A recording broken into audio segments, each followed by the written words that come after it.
चलो नेक्स्ट देखते हैं। नेक्स्ट अपना जो बॉटनी का चैप्टर है वो है chapter number 4, special method of plant reproduction. देखिए हालांकि अपने इस फर्स्ट चैप्टर के अंदर डिफरेंट टाइप ऑफ मेथड्स देखे थे, जिसमें सेक्सुअल और असेक्सुअल रिप्रोडक्शन के बारे में पढ़ा था, बट यहाँ पर जो मेन टॉपिक है उसके बारे में समझो कि यहाँ पर कुछ ऐसे स्पेशल मेथड है जो सेक्सुअल रिप्रोडक्शन के अलावा, ठीक है, प्लांट क्या करते हैं, या तो अपनाते हैं या प्लांट उनके द्वारा क्या होते हैं, रिप्रोड्यूस होते हैं, ठीक है। तो ये बात समझो कि अगर वो सेक्सुअल रिप्रोडक्शन नहीं है, ठीक है, यानी लैंगिक जनन नहीं है प्लांट्स का, तो क्या होता है कि प्लांट्स कुछ स्पेशल मेथड्स यूज करते हैं, ठीक है, जिससे वो अपना सीड का क्या कर सकें, प्रोडक्शन कर सकें या एम्ब्रियो का फॉर्मेशन कर सकें, ठीक है। अब यहाँ पर दो बात अच्छी तरीके से समझो, कॉमनली सभी टॉपिक में अपने साथ आने वाली है। नंबर 1, प्लांट के अंदर जो ओवरी पार्ट है, क्या होगा, ओवरी पार्ट होगा, ठीक है। यहाँ ओवरी पार्ट के अंदर किसी भी प्रकार का कोई मियोसिस, अर्धसूत्री विभाजन नहीं होने वाला, ठीक है। अगर मान लीजिए किसी में अर्धसूत्री विभाजन प्रेजेंट भी है तो यहाँ पर फर्टिलाइजेशन नहीं होने वाला। क्या नहीं होने वाला, फर्टिलाइजेशन, यानी निषेचन की प्रक्रिया संपन्न नहीं होती। तो हम इस प्रकार की जो रिप्रोडक्शन है उसको अपन कहेंगे असेक्सुअल रिप्रोडक्शन, यानी अलैंगिक प्रकार का जनन है। अब इसमें कितनी मेन मेथड है, पहला है एपोक्सिमिस, असंग जनन, ठीक है, इसके बहुत सारे टाइप पढ़ेंगे अपन। साथ में एग्मोस्पर्मी अपने फर्स्ट चैप्टर में भी पढ़ा था, ठीक है, अ को अलग किया था, ठीक है, स्पर्मी को एग्मो अलग किया था, स्पर्मी को अलग किया था अपन ने, ठीक है। तो एग्मोस्पर्मी में अपन ने उस हालांकि फर्स्ट चैप्टर में पढ़ा था, लेकिन यहाँ पर थोड़ा सा टॉपिक पढ़ेंगे, फर्स्ट चैप्टर में पढ़ चुके हैं इसीलिए, ठीक है। आगे बढ़ जाते हैं, माइक्रो प्रोपोगेशन। माइक्रो प्रोपोगेशन हम जब बायोटेक्नोलॉजी पढ़ेंगे, जैव तकनीकी के बारे में पढ़ेंगे, ठीक है, उस समय इसका एक लेंथी टॉपिक आएगा और उस चैप्टर में भी आएगा, ठीक है। यहाँ पर सिर्फ इंट्रोडक्शन बताया गया इस चैप्टर में, ठीक है, इंट्रोडक्शन देखेंगे। वेजिटेटिव प्रोपोगेशन यानी कायिक प्रवर्धन, ये भी अपन ने फर्स्ट चैप्टर में पढ़ा था कि किस तरीके से प्लांट्स वेजिटेटिव प्रोपोगेट होते हैं। हालांकि यहाँ पर भी इस चैप्टर में हम सिर्फ इसका इंट्रोडक्शन के तौर पर ही पढ़ेंगे, यानी सिर्फ नाम ना पढ़ेंगे, इसका इंट्रोडक्शन इसमें इस चैप्टर में नहीं दिया गया है। अब ऐसा करते हैं, एपोक्सिमिस या असंग जनन के टाइप पढ़ लेते हैं, ठीक है, देख लेते हैं।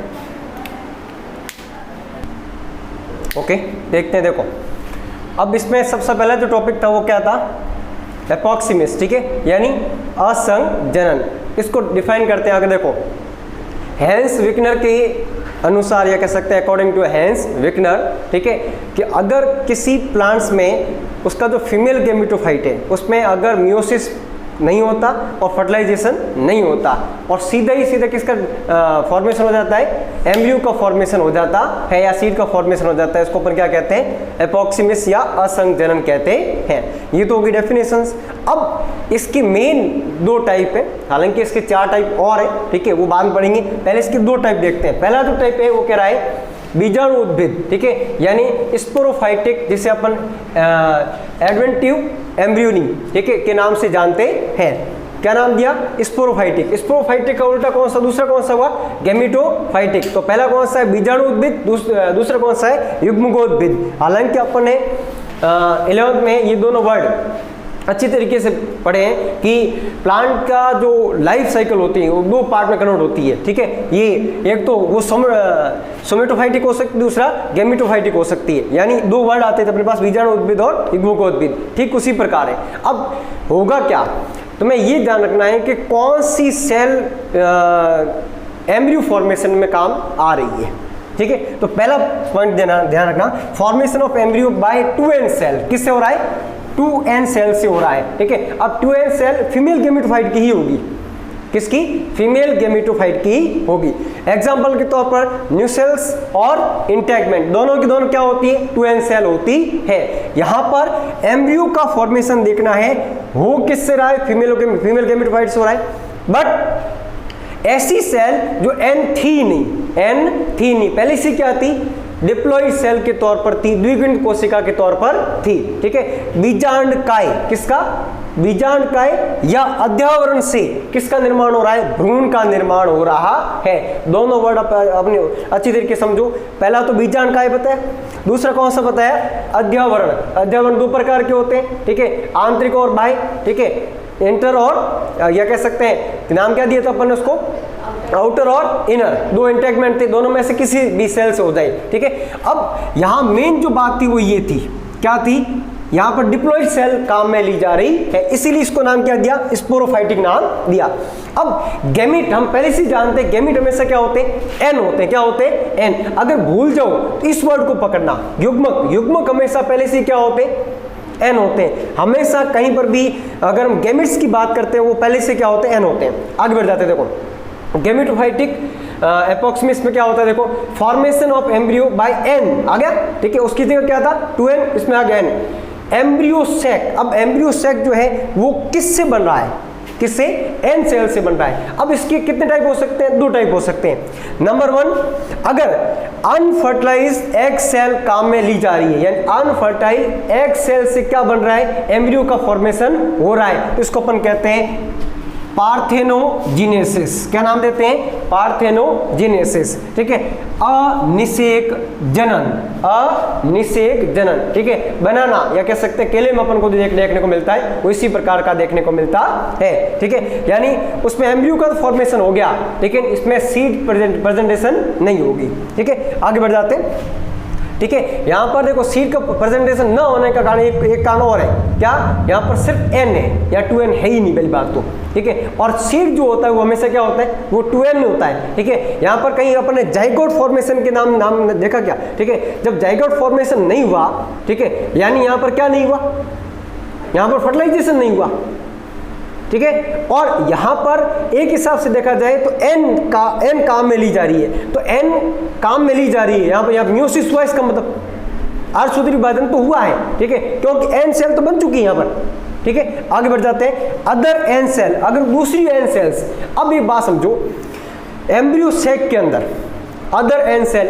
एग सेल के अलावा या तो साइनरगिड्स होती है या एंटीपोडल सेल होती है, सेकेंडरी न्यूक्लियस नहीं होता, सेकेंडरी न्यूक्लियस बाद में 2n हो जाता है, ठीक है। तो दोनों नाम देखें, एंटीपोडल सेल और साइनरगिड्स, ठीक है, यानी प्रतिमुखी कोशिकाएं या सहायक कोशिकाएं, अंड कोशिका या अंड समुच्चय नाम दिए था अपने, एग एपरेटस, ठीक है, उसमें 3 सेल्स थी। नंबर 1 एग सेल, 2 सेल कौन सी थी, साइनरगिड्स थी, दोनों साइनरगिड्स में से कोई एक, ठीक है, अगर वो एम्ब्रियो फॉर्मेशन में काम में ली जा रही है, ठीक है, तो उसको अपन कहते हैं एपोगेमी। क्या नाम देते हैं, एपोगेमी या अपयुग्मन, ठीक है। अब तुम्हारे पास सीधा क्वेश्चन आता है, what is apogamy, what is apogamy, तो आप ये लिखोगे, when the formation of embryo by embryo sac cell, by embryo sac cell, किससे हो रही है, एम्ब्रियो सैक सेल से हो रही है। कौन कौन सी हो सकती है, एंटीपोडल सेल हो सकती है या साइनरगिड्स हो सकती है, एग सेल इसमें नहीं होगी। दिस इज कॉल्ड एपोगेमी, यानी इसको अपन क्या कहेंगे, अपयुग्मन कहते हैं। ये पूछ लिया जाए असंग जनन किससे कहते हैं, क्या नाम है, अनिषेक जनन किससे कहते हैं या पार्थेनोजेनेसिस किसे कहते हैं, तो आप ये लिखोगे पार्थेनोजेनेसिस में अनफर्टाइल एग सेल इस्तेमाल की जाती है, किसको बनाने के लिए, एम्ब्रियो सैक के फॉर्मेशन के लिए, एम्ब्रियो सैक के अंदर, ठीक है। आगे बढ़ जाते हैं, देखो ये तो हो गया गैमेटोफाइटिक। अब आता है कि अगर हम सही तरीके से स्टडी देखें तो डॉक्टर पंचानन महेश्वरी 1950 में, ठीक है, क्या किया, इसको मेजर 2 पार्ट में डिवाइड किया, किसने, पंचानन महेश्वरी ने कितने पार्ट में डिवाइड किया, 2 पार्ट में। बट स्टडी की के हिसाब से अगर देखें, यानी अगर हम इसको स्टडी करें तो हम इसको आसानी से कितने पार्ट में डिवाइड कर सकते हैं, 4 पार्ट में डिवाइड कर सकते हैं। 4 पार्ट में से सबसे पहला पार्ट आता है, इसको अपन ने नाम दिया नॉन रिकरेंट या कह सकते हैं अनावर्ती असंग जनन। 4 पार्ट में से पहला पार्ट ले रहा हूं मैं अभी, ठीक है। नंबर 1 नॉन रिकरेंट या अनावर्ती असंग जनन, ठीक है। अब इसको पहले ध्यानपूर्वक समझना, ठीक है। कंफ्यूजन कहां होगा, कंफ्यूजन ये होगा कि सर कितने पार्ट बन रहे हैं, तो पहले आप ये समझो, आपने इसके 2 पार्ट कर दिए, ठीक है, वो तो कंप्लीट। अब आता है हम स्टडी के हिसाब से देखें, ठीक है, तो इसको कितने पार्ट में डिवाइड करेंगे, 4 पार्ट। अब हम स्टडी के हिसाब से पार्ट कर रहे हैं, ठीक है। इसमें से कुछ कॉमन वर्ड इसमें भी आएंगे वापस, यानी इनको भी डिफाइन करने वाला इसमें आएगा, ठीक है। आगे बढ़ जाते हैं, नॉन रिकरेंट या अनावर्ती असंग जनन में पहला पॉइंट क्या, देखो MMC, यहाँ मेगास्पोर मदर सेल है, यहाँ माइक्रोस्पोर मदर सेल नहीं है, क्योंकि पहली बात समझो, इसमें कहीं पर भी माइक्रोस्पोर का नाम नहीं आया। अपन ने कहीं पर भी मेल गैमेट का नाम लिया ही नहीं, पुंकेसर का या परागकोश का कहीं अपन ने नाम नहीं लिया। ठीक है, हम ये बात समझ रहे हैं कि फीमेल गैमेटोफाइट में ही अगर मियोसिस नहीं होता, फर्टिलाइजेशन नहीं होता, तो सीड का फॉर्मेशन कैसे होता है। ठीक है, आगे बढ़ जाओ। अगर एमएमसी में मियोसिस होता है, मियोसिस होता है यानी अर्धसूत्री विभाजन तो होता है। ठीक है, इससे एम्ब्रियो जो बनेगा, एम्ब्रियो जो बनेगा वो कैसा होगा, वो हिप्लॉइड होगा। क्या होगा, हिप्लॉइड। मामला क्लियर हुआ। ठीक है, क्योंकि यहां पर मियोसिस से एन सेल बनी, यहां पर किसी प्रकार का फर्टिलाइजेशन या कह सकते हैं निषेचन नहीं हुआ। निषेचन नहीं हुआ तो 2n बनने का तो सवाल ही पैदा नहीं होता।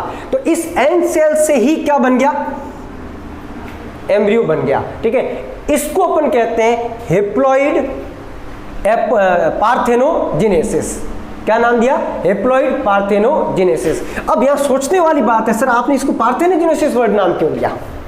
ठीक है, तो यहां पर समझो, पार्थेनोजेनेसिस वर्ड अपन ने नाम इसलिए दिया था क्योंकि यहां पर अनफर्टाइल एग सेल थी। क्या थी, एग सेल। ठीक है, और एग सेल जो थी ना, ठीक है, वो किसके फॉर्म में थी, वो अगर एन के फॉर्म में थी तो इसको हमने पार्थेनोजेनेसिस नाम दे दिया इसको।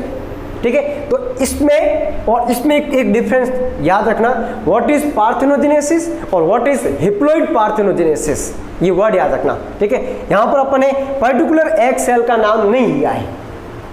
ठीक है, यहां पर सिर्फ लिखा है कि अगर माइक्रोस्पोर मदर सेल में अर्धसूत्री विभाजन होता है, ठीक है, इससे एन सेल बनती है और एन सेल किसका फॉर्मेशन करती है, एम्ब्रियो को फॉर्मेशन कर देती है। ठीक है, आगे चल जाते हैं। देखो, other cell of female gametophyte, हम जानते हैं, ये देखो एंटीपोडल सेल और साइनरगिड्स क्या होती है, क्या होती है, अदर सेल होती है। ठीक है, जिसको अपन क्या कह सकते हैं, फीमेल गैमेटोफाइट का पार्ट कह सकते हैं। इसको अपन ने नाम दिया हेप्लॉइड एपोगैमी। ठीक है, तो देखो यहां अपने पास वर्ड आया था एपोगैमी, अब कौन सा वर्ड आ रहा है, हेप्लॉइड एपोगैमी। ये दो पार्ट किसके होंगे, नॉन रिकरेंट या अनावर्ती असंग जनन के हो गई। मामला क्लियर हुआ नहीं हुआ। ठीक है, अब आते हैं अपन किस पे, पुनरावर्ती असंग जनन, इसका जो दूसरा पार्ट है। ठीक है, वो देख लेते हैं अपन। देखो, पुनरावर्ती या रिकरेंट एपोक्सिमिस में देखो, इसको अपन नाम दिया गैमेटोफाइटिक। क्या नाम दिया, गैमेटोफाइटिक। अब सुनो, यहां पर अपन ने अनफर्टाइल एग सेल का नाम नहीं लिया था, अनफर्टाइल एग सेल का नाम नहीं लिया था। ठीक है, तो इसमें ये देखो, इसमें ये क्या हो रहा है कि meiosis not done in female gametophyte, यानी फीमेल गैमेटोफाइट में क्या नहीं होता, अर्धसूत्री विभाजन नहीं होता। तो इससे दो कंडीशन बनती है, कितनी, दो कंडीशन। ठीक है, कंडीशन नंबर 1, ठीक है, इसको अपन नाम दिया जनरेटिव एपोस्पोरी, जनरेटिव एपोस्पोरी। ठीक है, ओके, यहाँ अपन अगर अपन बात करें जनरेटिव की, ठीक है, तो जनरेटिव को क्या नाम दिया जाएगा, सुनो, जनन अपबीजाणुता, जनन अपबीजाणुता। ठीक है, अब सुनो, यहां हो क्या रहा है, देखो, formation of embryo sac, not embryo, ध्यान देना यहां पर। ठीक है, फॉर्मेशन ऑफ एम्ब्रियो सैक, ठीक है, बाय आर्किस्पोरियल यानी 2n सेल। ठीक है, एंड अब ये जो एम्ब्रियो सेल होगा, वापस सुनो, पहले एम्ब्रियो सैक किससे बना, आर्किस्पोरियल सेल से बना जो 2n थी। अब ये एम्ब्रियो सैक जो 2n है, वो 2n एम्ब्रियो का फॉर्मेशन करता है। वापस सुनो, इस बार एम्ब्रियो क्या है, इस बार एम्ब्रियो 2n है। ठीक है, और 2n होने का जो मेन प्रोसेस है वो आर्किस्पोरियल सेल पे डिपेंड करता है। ठीक है, इसलिए मैंने, हालांकि इसको कलर से बताया, आप इसको ये मेन ध्यान रखना कि मेन इसमें वर्ड ये है। ठीक है, क्योंकि एम्ब्रियो सैक तो वर्ड पहले भी आया था। ठीक है, और ये सब नाम चल रहे थे, इसमें एक नया नाम जो है वो आर्किस्पोरियल सेल से आया। ठीक है, इसको अपन ने नाम क्या दिया, जनरेटिव एपोस्पोरी। अरे क्लियर। ठीक है, आगे बढ़ जाते हैं। अगर सोमेटिक या कह सकते हैं काइक, ठीक है, पार्ट का होता है या एपोस्पोरी होता है, तो क्या होगा, देखो, फॉर्मेशन ऑफ जो एम्ब्रियो सैक है वो किससे बना, फॉर्म बाय न्यूसेलस और इंटैगमेंट। ठीक है, बताओ न्यूसेलस और इंटैगमेंट क्या होती है, n या 2n, ये 2n होती। ठीक है, तो ये भी क्या है, 2n है। क्या है, 2n। अब ये एम्ब्रियो सैक किसका फॉर्मेशन करेगा, एम्ब्रियो का फॉर्मेशन करेगा, जो बाद में क्या रहेगा, 2n ही रहेगा। अरे क्लियर। ठीक है, अब यहां पर कंफ्यूजन क्या है, कंफ्यूजन ये है कि सर कई बार नाम आए, ठीक है, न्यूसेलस और इंटैगमेंट आए। ठीक है, तो मैंने अभी तुमसे कहा था कि उन ऊपर वाले दो टॉपिक को अलग करो।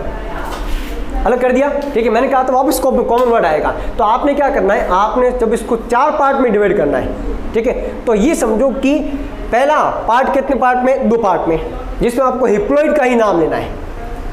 किसका नाम लेना है, हिप्लॉइड का, ठीक है। दूसरे में रिकरण में आपको डिप्लॉइड का ही नाम लेना है। किसका नाम लेना है, डिप्लॉइड। तो ये आपका एक कंफ्यूजन दूर करेगा कि पहले पार्ट में आप दोनों हिप्लॉइड बताइए, ठीक है, जो इससे रिलेटेड है दोनों के दोनों, ठीक है। अगला जो आपने बताया लगभग इससे रिलेटेड है, ठीक है। तो ये देख लो कि ये वाला पार्ट तो ये बता रहा है और ये वाला पार्ट ये बता रहा है, ठीक है। तो ये आपका कंफ्यूजन दूर करता है कि आपने वापस कैसे बताना है। अब आपको पूछा क्या जाता है, ये सबसे बड़ी बात होती है कि आपको पर्टिकुलर वर्ड कौन सा पूछा है, ठीक है। व्हाट इज जनरेटिव एपोस्पोरी, ठीक है। What is haploid apogamy. तो नाम यहां समझना कि हिप्लॉइड एपोगेमी किसका पार्ट है, नॉन रिकरेंट, ठीक है, का पार्ट है, कह सकते हैं अनावर्ती असंग जनन का पार्ट होता है, ये ध्यान रखना है। क्लियर, ठीक है। चलो अपन ऐसा करते हैं, इसका थर्ड पार्ट देखते हैं, एडवेंटिव एम्ब्रियोनी, ठीक है, या अपस्थानिक भ्रूणता। ये लगभग अपने जो पार्ट देखा था सोमेटिक पार्ट जो था, ठीक है, वो उसके जैसा ही है, ठीक है। वो क्या रहा इसमें देखो, फॉर्मेशन ऑफ एम्ब्रियो, ठीक है, outer of embryo sac cell, यानी एम्ब्रियो सैक के बाहर वाली सेल, ठीक है। अब एम्ब्रियो सैक की बाहर वाली सेल कौन सी होती है, न्यू सेल्स और इंटैगमेंट होती है, ठीक है, उनसे उनका फॉर्मेशन हो रहा है। एग्जाम्पल के तौर पर लेमन और मैंगो, ठीक है, ओके। ये तो हो गया क्या, अपस्थानिक भ्रूणता, इसमें कोई खास पार्ट नहीं था, वो उसी का पार्ट था, ठीक है, ओके। अब देखो वेजिटेटिव प्रोपोगेशन कह सकते हैं या वेजिटेटिव एपोक्सिमिस कह सकते हैं, वेजिटेटिव प्रोपोगेशन का ही पार्ट है ये, ठीक है। अब तुम जानते हो जिनके अंदर सीड फॉर्मेशन की कैपेसिटी नहीं होती, उसमें वो प्लांट्स क्या करते हैं, वो प्लांट्स अपने कुछ ऐसे पार्ट्स को, ठीक है, बनाते हैं जिसके अंदर क्या हो सके, न्यू प्लांट्स जर्मिनेट हो सके। जैसे हम जानते हैं बुलबिल्स, ठीक है, और प्रोपोगेलस। और ये पार्ट क्या कैसे थे, बुलबिल्स में क्या था, ऐसे पत्र कलिकाएं निकलती है, बुलबिल्स निकलता है, ठीक है, जो क्या होता है प्लांट से अलग होने पर न्यू प्लांट्स का जर्मिनेशन कर देता है। एग्जाम्पल के तौर पर अनियन और अगेव जो एग्जाम्पल था उसका, ठीक है। तो ये ऐसे पार्ट है जैसे बुलबिल्स है, ये क्या होता है, ये वेजिटेटिव प्रोपोगेशन का पार्ट होता है। हम इसमें क्या नाम है, ब्रायोफिल्म का भी इस्तेमाल कर सकते हैं। ब्रायोफिल्म क्या होता है, लीफ वाला पार्ट होता है, ठीक है। ब्रायोफिल्म के पार्ट से नई ब्रायोफिल्म्स की लीव्स निकल जाती है। अरे क्लियर हुआ या नहीं हुआ, ठीक है, ओके।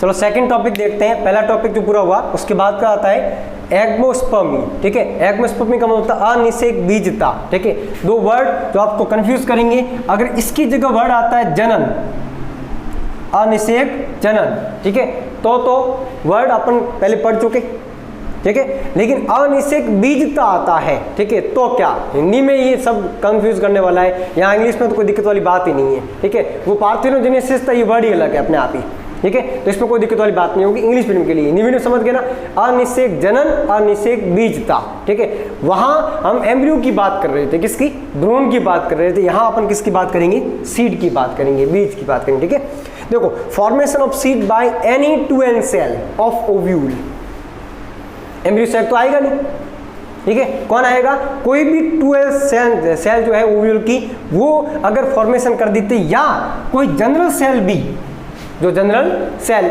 यहां पर अपना ओव्यूल की बात की है, न कि ओवरी की बात की है, ध्यान रखना, ठीक है। अंडाशय की बात की है, बीजांड की बात नहीं की है, ठीक है ना। तो बीजांड की कोई भी कोशिका अगर किसका फॉर्मेशन कर देती है, सीड का फॉर्मेशन करती है, उसको अपन क्या कहते हैं, अनिषेक बीजता कहते हैं। देखो इसमें एक सामान्य पार्ट ये होता है कि इसके अंदर हमेशा जो सेल चलेगी, ठीक है, यानी जो आगे का जो पोर्शन होगा वो हमेशा क्या रहेगा, 2n रहेगा, ठीक है। और एक बात समझो कि अगर किसी प्रकार का कोई और फॉर्मेशन नहीं हुआ, मियोसिस नहीं हुआ, ठीक है, यहाँ पर किसी प्रकार का फर्टिलाइजेशन नहीं हुआ, तो जो प्लांट्स है ना वो अपने मदर प्लांट के जैसे होते हैं, यानी जो पादप है वो अपने मातृ पादपों के समान गुणों वाले होते हैं। किसी प्रकार का कोई डिफ्रेंसिएशन नहीं होगा, किसी प्रकार का कोई परिवर्तन देखने को नहीं मिलता।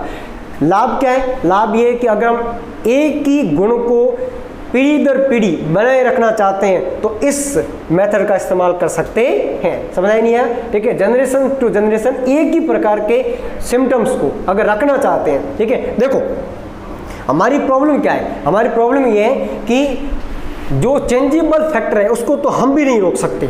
अगर कोई भी प्लांट का पार्ट या सीड, ठीक है, वो नेचुरल सेक्सुअल रिप्रोडक्शन से, लैंगिक जनन से बन रहा है तो उसमें परिवर्तन आ रहा है, उसको अपन नहीं रोक सकते, मामला की दीवानी हुआ, ठीक है।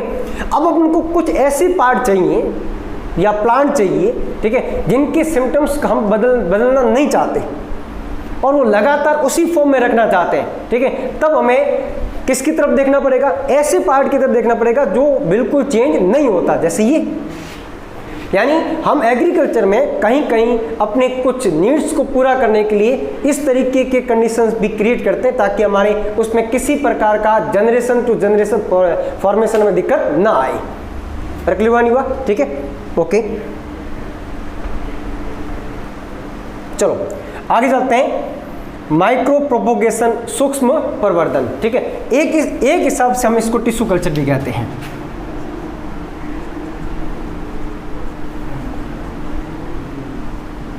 क्या कहते हैं? टिश्यू कल्चर कहते हैं। अब टिश्यू कल्चर क्यों कहते हैं, या पहले जब इसका नाम टिश्यू कल्चर था तब से लेकर हम इसको माइक्रो प्रोपोगेशन नाम क्यों दिया, ठीक है। दोनों मान मतलब समझते हैं। देखो अगर हमारे पास कुछ ऐसा प्लांट है या एक ऐसा प्लांट है, ठीक है, या प्लांट पार्ट है, प्लांट का सीड नहीं है अपने पास, ठीक है, प्लांट पार्ट है, ठीक है।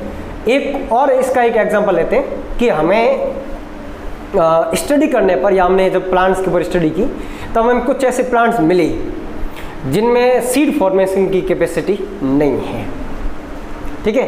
उसकी लीफ को उगा के देखा, नहीं होगी। उसके प्लांट पार्ट को उगा के देखा, नहीं होगा, ठीक है। यानी वो वेजिटेटिव प्रोपोगेशन भी नहीं करता, ठीक है। मतलब वो एक ऐसा प्लांट है जिसका जो सीड फॉर्मेशन का जो ड्यूरेशन है वो 20 साल, 25 साल, 30 साल का हो। कुछ ऐसे प्लांट होते हैं, ठीक है, जिनके सीड बहुत लंबे समय बाद फॉर्म होते हैं और वो जब सीड का फॉर्मेशन करते हैं तो वो अपनी लीफ से भी ज़्यादा किसका फॉर्मेशन करते हैं? फ्लावर का और सीड का फॉर्मेशन कर लेते हैं, ठीक है। यानी उनके फ्रूट के अंदर जो असंख्य बीज होंगे, पहली बात तो। लेकिन इन फ्यूचर यानी कह सकते हैं 20 से 30 साल के अंदर उनकी जनरेशन खत्म होने की कगार पे आ जाए, ठीक है। और वो इतने साल बाद सीड का फॉर्मेशन करेगा, तब तक हो सकता है वो एक्सटिंक्ट हो जाए।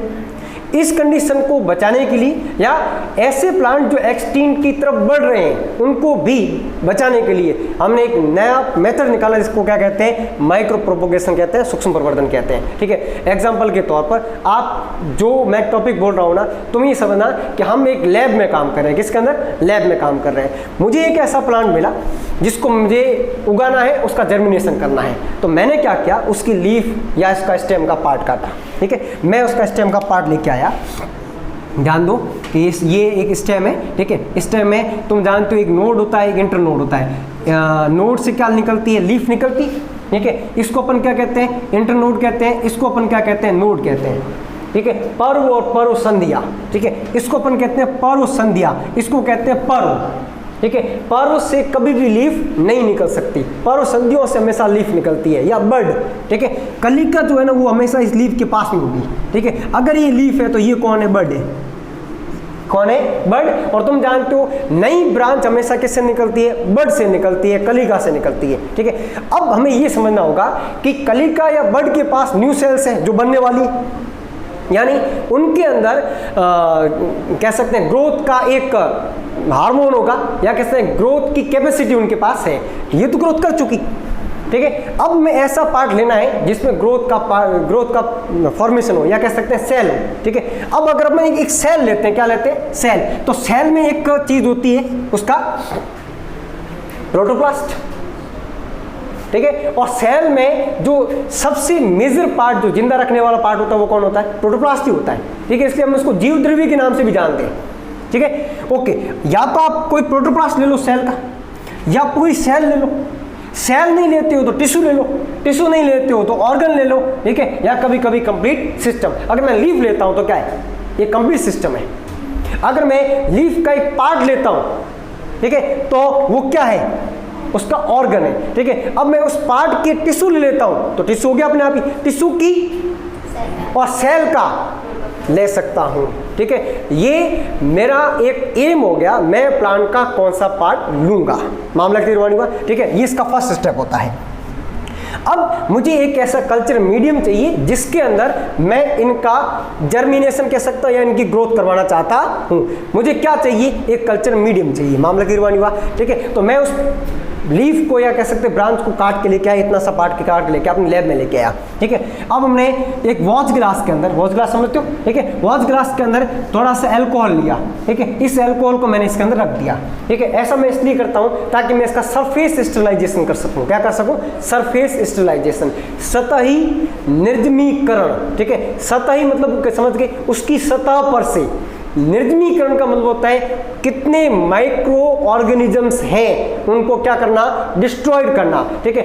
This process called surface sterilization, मामला क्लियर हुआ, ठीक है। जैसे तुम सैनिटाइजर से क्या कर रहे हो, सरफेस स्टेरिलाइजेशन कर रहे हो, मामला क्लियर हुआ, ठीक है। किसके प्रोटेक्शन के लिए, आप अपने एक वायरस से प्रोटेक्शन के लिए ऐसा काम कर रहे हो, ठीक है। उसी प्रकार से इसमें से जितने भी माइक्रो ऑर्गेनिजम्स हैं उनको मारने के लिए मैं अल्कोहल में उसको रखता हूं। अब मैं उसको वहां से हटाऊंगा। अब माँ बाप सोचो, मैं हटाऊंगा तो मेरे इस सरफेस पर भी तो क्या हो सकते हैं, माइक्रोब्स हो सकते हैं। मैं उसको हाथ से पकड़ सकता हूँ क्या, नहीं, ठीक है। मतलब मुझे कल्चर मीडियम के साथ साथ मुझे कल्चर रूम रखना पड़ेगा, ठीक है। कल्चर मीडियम के लिए मुझे सबसे पहले क्या चाहिए, कल्चर रूम चाहिए, ठीक है। कल्चर रूम के साथ साथ हम आगे पढ़ेंगे एक लेमिनार बेंच होती है, ठीक है, जिसमें स्टेरिलाइज एयर आती है, समझ आएंगे, यानी एयर के अंदर भी तो क्या हो सकते हैं, माइक्रोब्स हो सकते हैं। हाथ से न छुआ तो क्या होगा, एयर से आ जाएगा, ठीक है। तो लेमिनार एयर फ्लो जो माइक्रोब्स फ्री एयर होती है उसके अंदर ये काम करना पड़ेगा, किस रूम के अंदर, कल्चर रूम के अंदर, मामला क्लियर। अब मुझे जितने भी इंस्ट्रूमेंट, ठीक है, फॉर एग्जांपल फोर्सेप्स यानी चिमटियां, ठीक है, तो उनको पहले अल्कोहल में धोना पड़ेगा, ठीक है। हाथ को किससे धोना पड़ेगा, अल्कोहल से धोना पड़ेगा, ठीक है। जो बीकर है, ठीक है, या जो फोर्सेप्स या कह सकते हैं जो डिश है, ठीक है, उसको भी किससे धोना पड़ेगा, अल्कोहल से धोना पड़ेगा। अब मैं क्या करूंगा कि सबसे पहले मैं एक कल्चर मीडियम तैयार करूंगा, सुनना, मैं ये सब काम कल्चर रूम के अंदर कर रहा हूं। मैंने कल्चर मीडियम में एक फ्लास्क ले लिया, ठीक है। इस फ्लास्क के अंदर मैंने न्यूट्रिएंट फिल कर दिए, क्या फिल कर दिए, ठीक है, न्यूट्रिएंट। इसमें न्यूट्रिएंट में अगार अगार इस्तेमाल करते हैं, क्या इस्तेमाल करते हैं, अगार अगार, तुम अच्छी तरीके से जानते हो, ठीक है। अगार अगार एक ऐसा न्यूट्रिएंट है जिसके अंदर सभी टाइप्स के हार्मोन्स, ऑक्सीन, जिब्रेलिन, साइटोकाइनिन, ये सब क्या होते हैं, मौजूद होते हैं। ये मैंने न्यूट्रिएंट ले लिया। अब सुनो, इस न्यूट्रिएंट के अंदर मैंने इसको पहले इसमें रखा था, फोर्सेप्स से मैंने इसको अंदर इसके अंदर स्थापित कर दिया, ठीक है। फोर्सेप्स से मैंने क्या किया, इसको यहां पर एडजस्ट कर दिया। अब मैं इसको एक और रूम जो कल्चर मीडियम का ही रूम होता है, ठीक है, मैं रखूंगा, लेकिन इसके ऊपर मैंने कॉटन लगा दी। क्या लगा दी, कॉटन। तुम अच्छी तरीके से समझ गए कि एयर से क्या नहीं जा पाए, माइक्रोब्स अंदर न जा पाए, इसलिए मैंने क्या कर दिया, हालांकि ये सब मैंने काम स्टेरिलाइज ही किया, ठीक है। अब क्या होता है, ये जो मैंने काम किया किसके अंदर किया, किसी एक इंस्ट्रूमेंट के अंदर किया। यानी अगर मैं किसी इंस्ट्रूमेंट के अंदर आर्टिफिशियल कल्चर कर रहा हूं तो मैं इसको कहता हूं इन विट्रो। क्या कहता हूं, पात्रे संवर्धन, ठीक है, हिंदी वर्ड समझना, पात्रे, ठीक है, संवर्धन, ठीक है। पात्रे मतलब पात्र, मैंने ये सब काम किसमें किया, पात्र में किया, ठीक है। तो मैंने इसको नाम क्या दिया, पात्रे संवर्धन नाम दिया, इन विट्रो कल्चर नाम दिया, ठीक है। कुछ दिन बाद क्या देखते हैं, हार्मोन है इसके अंदर, न्यूट्रिएंट है, तो यहां क्या होता है, सेल्स का एक ग्रुप बन जाता है। क्या बन जाता है, सेल्स का एक ग्रुप बन जाता है। इस सेल्स के ग्रुप को अपन कहते हैं कैलस। क्या नाम देते हैं, कैलस, ठीक है। नाम लिखा होगा हिंदी मीडियम और इंग्लिश में तुम्हारा लिखा होगा कैलस, ठीक है। कैलस का फॉर्मेशन होता है, किसका, कैलस का।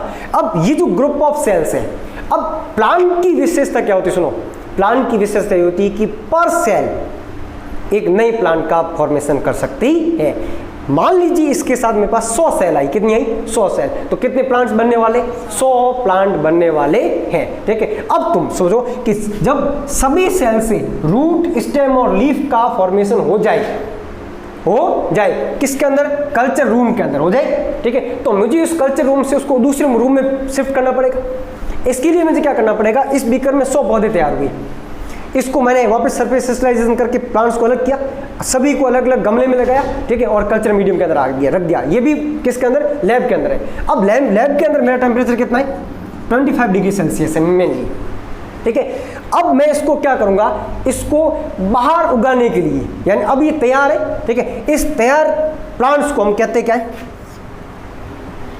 प्लांटलेट्स कहते हैं। क्या कहते हैं, प्लांटलेट्स। पादपक, पादपक, ठीक है, पादप तो था ही, ठीक है, वर्ड है पादपक, ठीक है, जो नए पौधे आए उनको, इनको नाम क्या दिया, प्लांटलेट्स। अब ये इस डिग्री पर है।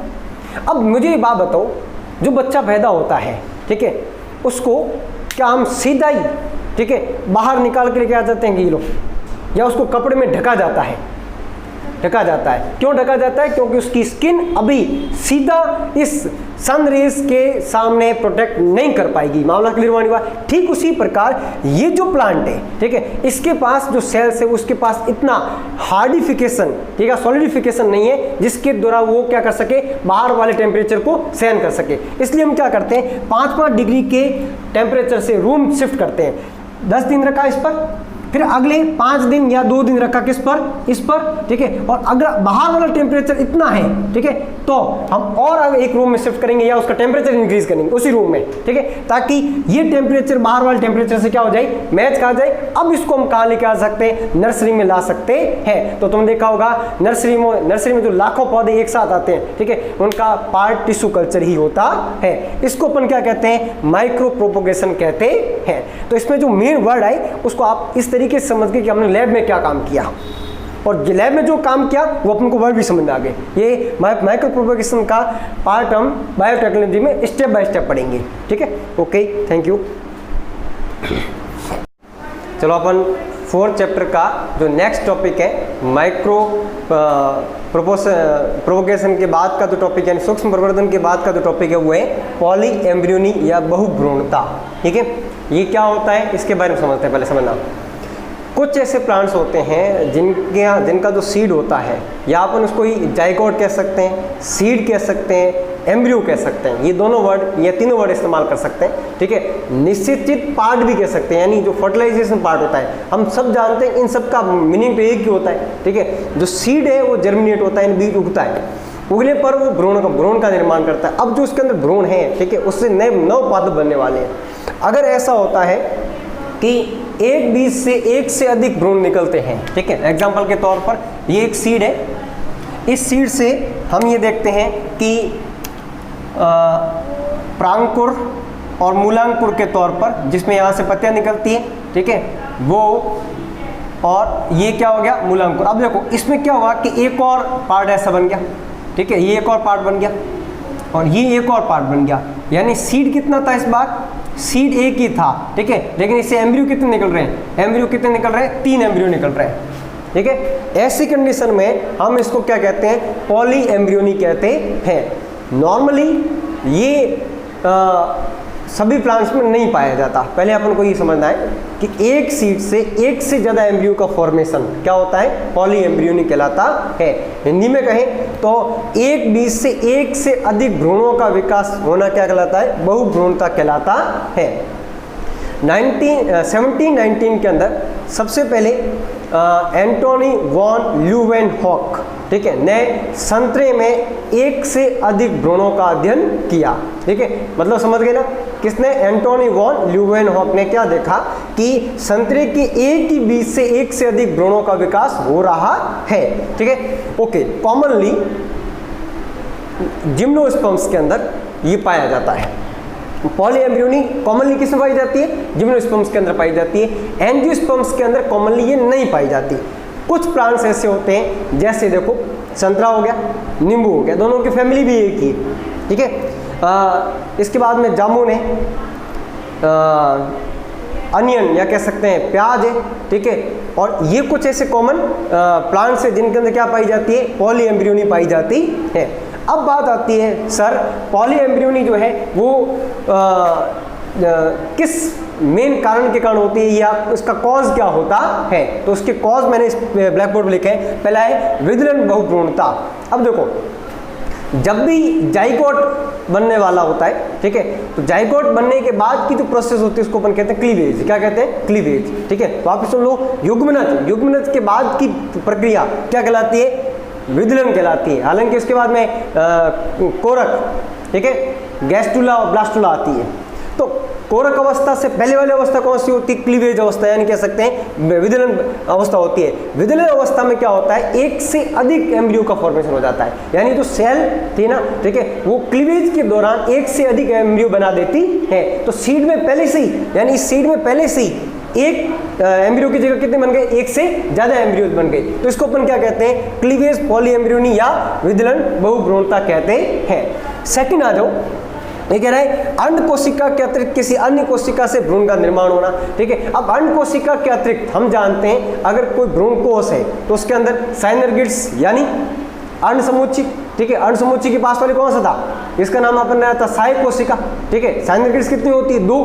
एंटीपोडल सेल भी क्या होती है? N होती है, ठीक है। तो उसके साथ साथ हम पोलर न्यूक्लिया, हालांकि पोलर न्यूक्लिया की बात अभी तक कहीं नहीं आई, ठीक है। हम 2 ही नाम लेंगे, एक साइनरगिड्स, दूसरी एंटीपोडल सेल, ठीक है। तो एम्ब्रियो सैक के अंदर इन 2 यानी एग सेल के अलावा ये 2 प्रकार की सेल पाई जाती है। तो ये कह रहा है development of embryo from cell of embryo sac other than egg cell, ठीक है। तो 2 ही नाम आते, साइनरगिड्स और एंटीपोडल सेल, या कह सकते हैं सहायक कोशिका या प्रतिमुखी कोशिकाओं से किसका निर्माण होना? एम्ब्रियो का निर्माण होना। तो सुनो, एम्ब्रियो सैक में एन तो काम करेगा ही करेगा, मतलब एक भ्रूण तो किससे बन गया? एन से बन गया। अब एक और सेल, तो एक और सेल ना वो क्या करती है? अब साइनरगिड कितनी है? 2, और दोनों से कितने बन गए? 2 एम्ब्रियो और बन गए, ठीक है। तो एक सेल के अंदर कितने हो गए? 3 हो गए। मान लीजिए ये तो बना किससे? एग सेल से, और ये दोनों किससे बन गए? 2 साइनरगिड से बन गए, ठीक है। या ऐसा हो सकता है एक एन सेल से बन गया और 2 एंटीपोडल सेल से बन गए। अरे क्लियर नहीं हुआ? ऐसा ये बोला कि अगर ऐसी कोई सेल जो एग सेल के अलावा किस में हिस्सा ले रही है? एम्ब्रियो फॉर्मेशन में हिस्सा ले रही है, तब ऐसा हो सकता है। अगला इसका एग्जाम्पल बताया, देखो एरिस्टोलोकिया ब्रेकिएटा, इसके अंदर 2n बनता है। क्या बनता है? 2n, यानी द्विगुणित भ्रूण का निर्माण होता है।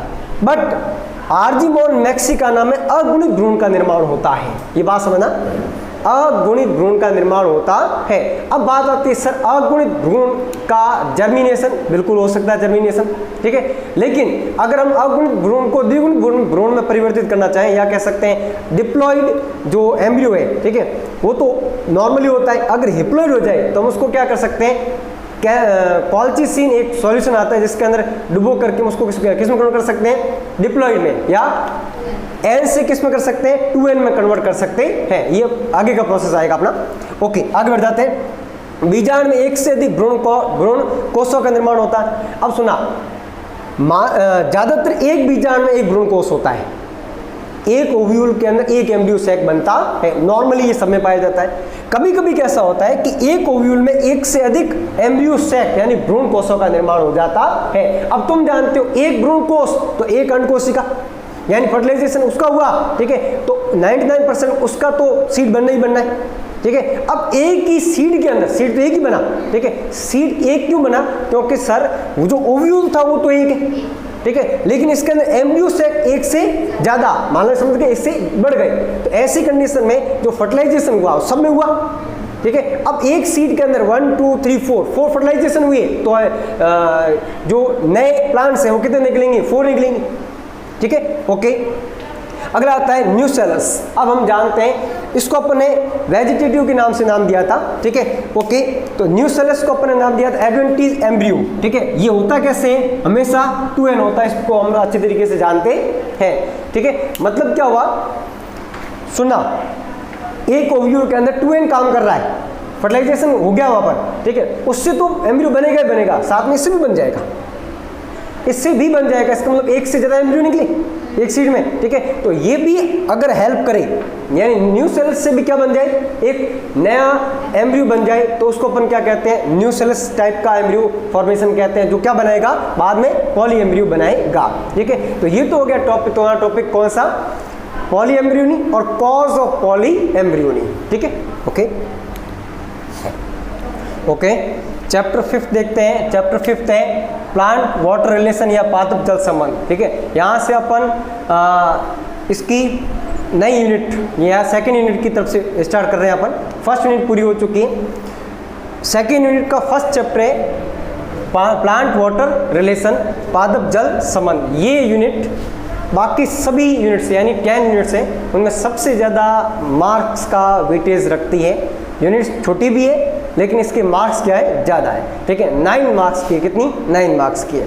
ओके, स्टार्ट करते हैं। देखो अब बात आती है कि सर ऐसे कौन कौन से फिजिकल फैक्टर्स हैं, ठीक है, जिसके थ्रू प्लांट में या तो वो ट्रांसपोर्टेशन कर पाता है, या वो एब्जॉर्प्शन कर पाता है, या वो सीक्रेशन कर पाता है। ठीक है, ये कौन कौन से ऐसे फिजिकल फैक्टर्स होते हैं, ठीक है, जिनके थ्रू प्लांट अपना आउटर एटमॉस्फेयर के साथ बिहेव या कह सकते हैं सर्वाइव करने के लिए कुछ ऐसे फिजिकल कंडीशन तैयार करता है। इनमें से कुछ ऐसे फिजिकल कंडीशंस हैं जिसका नाम डिफ्यूजन, ऑस्मोसिस, ठीक है, डीपीडी, ठीक है, ये सब अपन इसमें पढ़ेंगे। इसमें पहला जो आता है वो है डिफ्यूजन।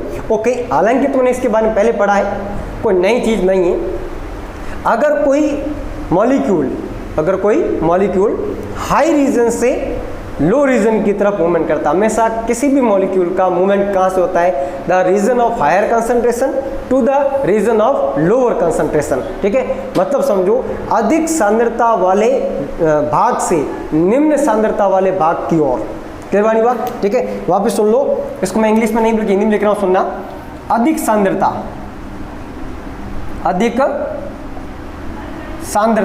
यानी हायर कंसंट्रेशन का जो रीजन है, ठीक है, मॉलिक्यूल हमेशा, यानी अगर यहाँ मॉलिक्यूल ज़्यादा है तो उसको अपन क्या कहते हैं, हायर कंसंट्रेशन। वो मूवमेंट कहाँ करते हैं, निम्न सांद्रता की तरफ, निम्न सांद्रता की तरफ मूवमेंट करते हैं। कौन मूवमेंट करते हैं, मॉलिक्यूल्स मूवमेंट करते हैं। क्लियर वाली बात? अब इस बात को समझो कि डिफ्यूजन जो है, डिफ्यूजन की तो आप डेफिनेशन समझ गए। ठीक है, the movement of molecules where the concentration of high, या कह सकते हैं the region of higher concentration to the region of lower concentration, means पदार्थों के कणों का या कह सकते हैं अणुओं का अधिक सांद्रता वाले भाग से निम्न सांद्रता वाले भाग की तरफ गमन क्या कहलाता है, विसरण कहलाता है। अब सुनो, विसरण तीनों में पाया जाता है, सॉलिड, लिक्विड और गैस में। सॉलिड में इतना कम होता है कि वो दिखाई भी नहीं देता। लिक्विड में आप दो लिक्विड को आपस में मिक्स करते हो, ठीक है, आपने देखा होगा दोनों लिक्विड आपस में मिक्स हो जाते हैं। क्यों मिक्स हुए, क्योंकि जहां से कंसंट्रेशन ज्यादा था वहां से वो निम्न की तरफ बढ़ा, तब जाकर के वो मिक्स हो गए। आपने देखा होगा कि अगर आप एक बीकर में पानी लेते हो, उसमें एक ड्रॉप इंक डालते हो, तो वो जहां से एंट्री करती है वहां से लेकर वो पूरे में धीरे धीरे फैल जाती है, लेकिन वो एकदम नहीं फैलती। तुम देखा होगा वो धीरे धीरे फैलती है। इसका मतलब क्या हुआ, उसके मॉलिक्यूल चारों तरफ मूवमेंट कर रहे हैं। ऐसा नहीं है कि वो एक ही जगह पर नीचे आ गए। ठीक है, आपने कभी ये नहीं देखा होगा कि जैसे ये एक बीकर है, इसमें आपने इतना पानी भरा, इसमें मैंने इतनी एक ड्रॉप डाली, तो ऐसे नहीं जाती, वो चारों तरफ जाती है। इसका मतलब क्या हुआ, मतलब ये उन्हें, इसका मतलब ये नहीं हुआ कि सर यहाँ पर कंसंट्रेशन कम है इसलिए वो नीचे आएगी, कंसंट्रेशन उसके चारों तरफ कम है, ठीक है, इसलिए मॉलिक्यूल उस चारों तरफ जाएंगे जहां पर क्या है, कंसंट्रेशन कम होती है। ठीक है, अब बात करते हैं मेन इसके प्रोसेस की। देखो, अगर एक ऐसा मीडियम है, ठीक है, जिसके अंदर अगर मान लीजिए मैं एक ऐसे मीडियम की बात करता हूं जिसमें मैंने एक बीच में SPM या SPM, ठीक है, या कह सकते हैं सेलेक्टिवली परमिएबल मेम्ब्रेन रखी है, या ऐसा कपड़ा रखा है जो क्या कर सकता है, आर पार मॉलिक्यूल को बेच सकता है। मैं यहां पर ले रहा हूं वाटर और यहां पर ले रहा हूं ग्लूकोज, शुगर का पार्ट होता है। अब एक बात समझो, इसके मॉलिक्यूल यानी कि शुगर की मॉलिक्यूल है, ठीक है, और वाटर के जो मॉलिक्यूल हैं ये डिफ्यूज होते हैं अपने खुद के कारण।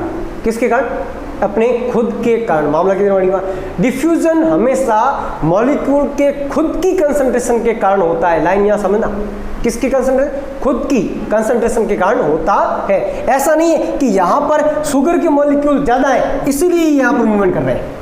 मैं कहूंगा यहां पर वाटर के मॉलिक्यूल ज्यादा है इसीलिए वहां जा रहे हैं। मामला क्लियर हुआ। शुगर के मॉलिक्यूल यहां क्यों आएंगे, क्योंकि शुगर के मॉलिक्यूल उस साइड पे क्या है, ज्यादा है। मामला क्लियर हुआ या नहीं हुआ, मामला क्लियर हुआ। इसलिए ये बात समझना, कोई भी मॉलिक्यूल अपनी खुद की कंसंट्रेशन के कारण ही डिफ्यूज होता है यानी विस्तृत होता है। मामला क्लियर हुआ। इस तरीके का सिस्टम जिसमें एक मॉलिक्यूल दूसरे मॉलिक्यूल पर डिपेंड रहे बिना डिफ्यूज होता है, उसको कहते हैं इंडिपेंडेंट डिफ्यूजन। ठीक है, स्वतंत्र विसरण, ये तुम्हारी किताब में टॉपिक लिखा हो, उसको ऑनलाइन कर लेना। मामला क्लियर नहीं हुआ? ठीक है, मैं एक बार वापस समझा देता हूं, तुम्हें रटने की जरूरत ना पड़े। ठीक है, इधर देखो क्या किया मैंने, यहां पर तुम्हें बताया कि यहां वाटर के मॉलिक्यूल ज्यादा थे। ठीक है, वो शुगर की मॉलिक्यूल की तरफ इसलिए मूवमेंट करते हैं क्योंकि वो अपने यहाँ पर ज्यादा थे, है ना, खुद की उनकी कंसंट्रेशन यहाँ तक थी।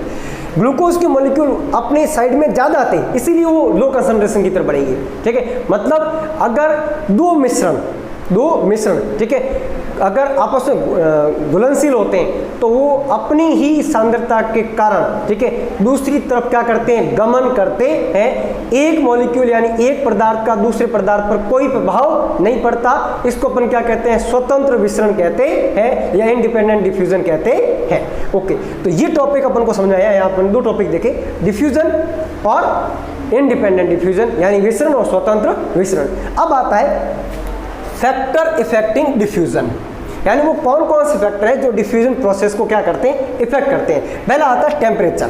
क्या आता है? टेम्परेचर। अब एक बात समझते हैं, देखो इसका एक एग्जांपल लेते हैं। देखो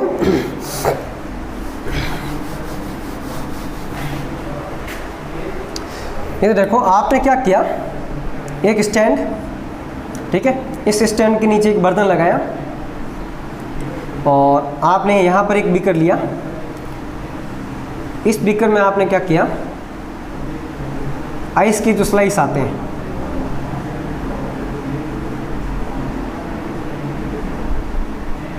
वो रखें। ठीक है, ओके। अब एक बात समझो, इसके अंदर जब मैं टेम्परेचर इंक्रीज करूंगा, क्या करूंगा, टेम्परेचर इंक्रीज करूंगा, तो ये सॉलिड से लिक्विड में कन्वर्ट होंगे या नहीं होंगे? होंगे। क्यों होंगे? क्योंकि सर सॉलिड के जो पार्टिकल्स थे उनके अंदर इंटरमॉलिक्यूलर स्पेस जो है वो मूवमेंट के कारण चेंज हुआ। मूवमेंट किसने पैदा की? टेम्परेचर ने। मामला क्लियर हुआ? इसका मतलब क्या हुआ कि पार्टिकल लिक्विड में कन्वर्ट होने चले गए और लिक्विड से अगर मैं और ज़्यादा टेम्परेचर दूँ तो वेपर में कन्वर्ट होंगे। ठीक है, इसका मतलब मॉलिक्यूल्स का जिगजैग मूवमेंट हो गया। कैसा मूवमेंट हो गया? Zigzag movement. इसका मतलब क्या हुआ, उसको एक फ्रीली एटमॉस्फेयर मिला जिसमें वो मूवमेंट कर सकता है। ठीक है, अब हम ये भी जानते हैं कि सर सॉलिड के कंपेयर में लिक्विड में ज़्यादा डिफ्यूजन और लिक्विड के कंपेयर में एयर में या गैस में ज़्यादा डिफ्यूजन होता है। तो अगर मैं टेम्परेचर इंक्रीज करूंगा तो रेट ऑफ डिफ्यूजन इंक्रीज। हुआ? ठीक है, तो इसमें अपन ये कहेंगे, मैं इसमें लेकर आऊँ प्रोपोर्शनल रेट ऑफ डिफ्यूजन। मतलब रेट ऑफ डिफ्यूजन जो है वो टेम्परेचर की क्या होती है, प्रोपोर्शनल या समानुपाती होती है। इसका मतलब ये हुआ कि अगर मैं टेम्परेचर इंक्रीज करता हूं तो रेट ऑफ डिफ्यूजन भी क्या होता है, इंक्रीज होता है। आ जाओ density of diffusing particles.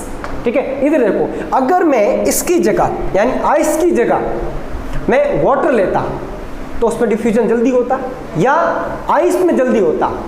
Water में जल्दी होता, क्योंकि वो पहले से ही क्या है, लिक्विड है। ठीक है, इसका मतलब समझना आइस की डेंसिटी वाटर की डेंसिटी से ज़्यादा होती है। ठीक है, लेकिन उल्टा है, सुनना, मैंने गलत बोला। तुम जानते हो आइस फ्लोट करता है, बोलो डेंसिटी किसकी ज़्यादा होती है? डेंसिटी वाटर की ज़्यादा होती है। लेकिन यहाँ आप इसका एग्जाम्पल मत लेना, एग्जाम्पल तो मेन है ना वो सॉलिड के कंपेयर में लिक्विड का लेना। ठीक है, लिक्विड की डेंसिटी सॉलिड के कंपेयर में क्या होती है, कम होती है लिक्विड की।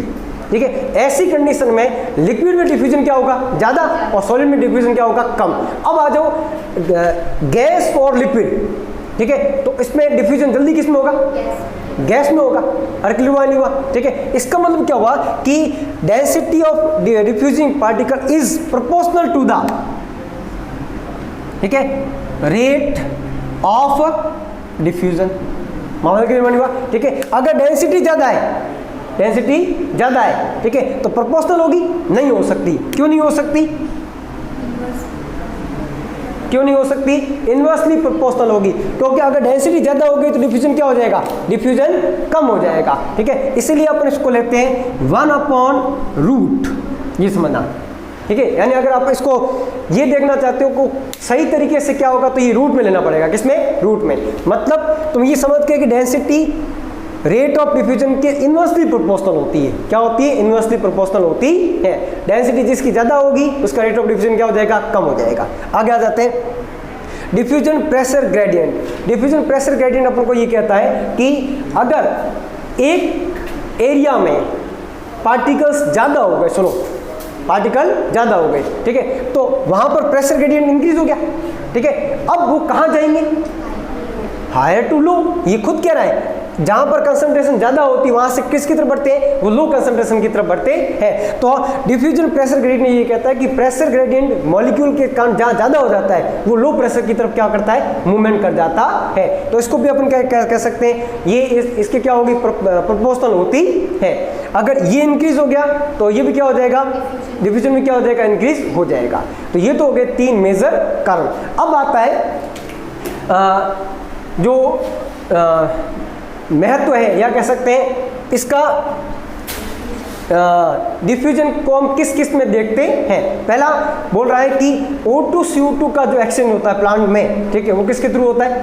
डिफ्यूजन के थ्रू होता है। पत्तियों में CO2 ज़्यादा हो गई, पोर्स ओपन है, क्या होगा? Higher concentration to lower concentration, ठीक है। CO2 अब वैसे ज़्यादा होती नहीं, तुम जानते हो CO2 तो अंदर आती, ठीक है। अब अगर O2 ज़्यादा हो गई पत्तियों में तो वो बाहर आती है।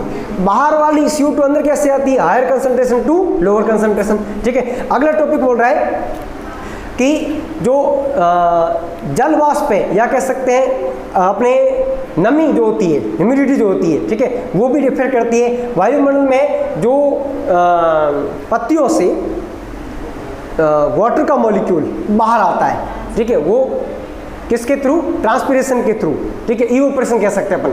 क्यों आता है बाहर? क्योंकि पत्तियों में जल वाष्प की मात्रा क्या हो चुकी है? ज़्यादा हो चुकी है। अगला खनिज लवणों के निश्चित अवशोषण कह सकते हैं या कह सकते हैं खनिज लवणों का, अब जो तुम जानते हो मिनरल्स होते हैं वो हमेशा रूट के थ्रू आते हैं। किसके थ्रू? रूट के थ्रू। कब होगा? जब रूट में, जैसे एक रूट अंदर तक पहुंची हुई है, ठीक है, रूट हेयर जानते हो, रूट हेयर से जाता है। अब यहाँ मॉलिक्यूल्स जो है, ठीक है, वाटर के साथ एंट्री करते हैं, यानी मिनरल किसके साथ एंट्री करते हैं? वाटर के रिजर्व फॉर्म में आते हैं। तब क्या होगा? ये मॉलिक्यूल तब आएंगे जब यहाँ पर इसकी कंसंट्रेशन क्या हो गई है? कम हो गई है। मामला क्लियर हुआ? रूट की सेल्स में अगर मिनरल्स क्या हो जाए? कम, तो वो हायर कंसंट्रेशन यानी बाहर से लोअर कंसंट्रेशन यानी अंदर की तरफ एंट्री कर जाते हैं। ओके, ये तो हो गया तुम्हारे क्या? Diffusion complete. अब आता है परमिएबिलिटी। क्या आता है?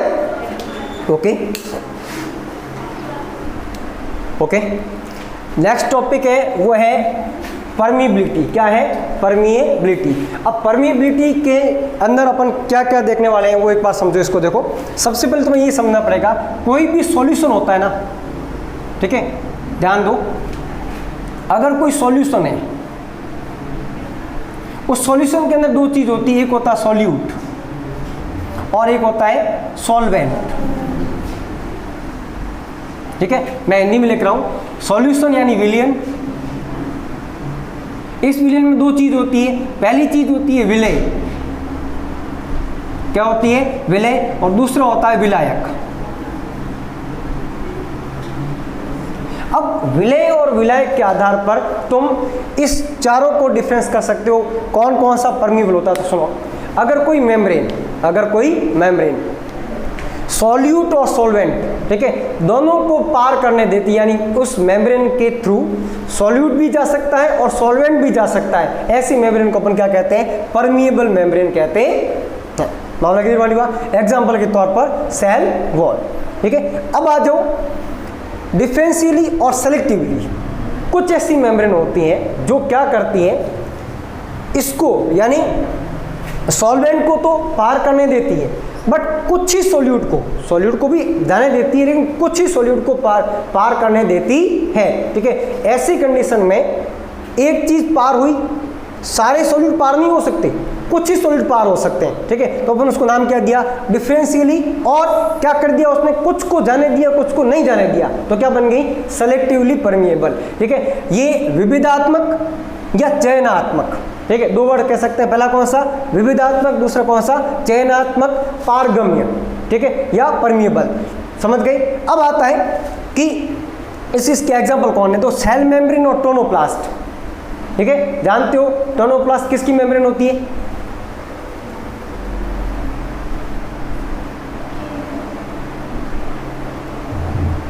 किसकी मेम्ब्रेन होती है? वैक्यूल की मेम्ब्रेन अलग है, लाइसोसोम्स। लाइसोसोम्स की जो मेम्ब्रेन होती है उसको होती है, उसको अपन क्या कहते हैं? टोनोप्लास्ट कहते हैं, ठीक है। ये दोनों मेम्ब्रेन यानी सेल मेम्ब्रेन और टोनोप्लास्ट कैसी होती है? Selectively permeable, differentially permeable as well as semi permeable, ठीक है। मतलब ये क्या करती है प्लाज्मा मेम्ब्रेन के तौर पर, यानी प्लाज्मा मेम्ब्रेन क्या करती है? कुछ ऐसे मॉलिक्यूल होते हैं जिनको वो पार होने नहीं देती और कुछ को पार होने देती है, ठीक है। यानी जिनको पार होने देती है उसके लिए आधी बन गई, ठीक है। यानी कुछ ऐसे सॉलिड हो गए जिनको वो बिल्कुल पार करने नहीं देगी, ठीक है। दोनों में से किसको पार करने दिया? एक को, तो आधी हो गई, ठीक है। आधी होती उसका नाम क्या है? सेमी परमीएबल, ठीक है। यानी अगर वो सॉल्वेंट को पार होने देती है और सॉल्यूट को पार होने नहीं देती है तब उसका नाम क्या होगा? सेमी परमीएबल या अर्ध पारगम्य झिल्ली। फिर बानी हुआ, ओके। अब आते हैं कुछ मेम्ब्रेन न तो वो सॉल्यूट को पार होने देती है और न वो सॉल्वेंट को पार होने देती है, वो कंप्लीटली क्या हो जाती है? इम्परमिएबल बन जाती है। यानी ऐसी मेम्ब्रेन को अपन क्या कहते हैं? इम्परमिएबल मेम्ब्रेन कहते हैं या अपारगम्य झिल्ली कहते हैं। एग्जांपल के तौर पर क्यूटिकल और कॉर्क, ठीक है। ये दोनों ऐसी मेम्ब्रेन बनती है। तुमने ये भी देखा होगा ज्यादातर लीफ, ठीक है, या स्टेम या उसके बाहर वाला जो हिस्सा होता है वो हमेशा क्यूटिकल का बना होता है, ठीक है। क्यों? क्योंकि वो चीजों को बाहर निकालने नहीं चाहता। या कह सकते हैं अपर मेम्ब्रेन, लीफ की अपर जो पार्ट होता है, ठीक है, या अपर एपिडर्मिस होती है, ठीक है, उसके ऊपर क्या आ जाती है? क्यूटिकल आ जाती है, क्योंकि वहां पर स्टोमेटा नहीं होते। तो जहां पर एक्सचेंजिंग पार्ट नहीं बनाना है, ठीक है, ऐसी मेम्ब्रेन को वो क्या बना देते हैं? इम्परमिएबल मेम्ब्रेन बना देते हैं, ठीक है। ओके, नेक्स्ट टॉपिक आएगा अपना ऑस्मोसिस या परासरण, ठीक है।